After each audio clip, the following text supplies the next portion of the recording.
আর হাজী সাহেবগণ শুরু করবেন কোরবানির দিন জোহর, আর শেষ করবেন তাশরিকের শেষ দিন 13 তারিখের আসরের সালাতের পরে। এই তাকবীর সালাতের পরে তাকবীর পাঠ করা।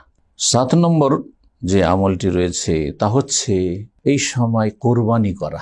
10 তারিখ কোরবানি করা সবচেয়ে উত্তম, আর 11, 12, 13 তারিখ পর্যন্ত এই 4 দিন কোরবানি করা জায়েজ। নবী সাল্লাল্লাহু আলাইহি সাল্লামের হাদিস দ্বারা প্রমাণিত। আইয়ামে তাশরিক, আইয়ামুল যবহ, তাশরিকের দিনগুলি সবগুলি জবাইয়ের দিন। সুতরাং যারা শুধু 3 দিন বলেছে, অর্থাৎ 12 তারিখ পর্যন্ত শুধু তাশরিকের প্রথম 2 দিন 11, 12 আর 10 তারিখ শুধু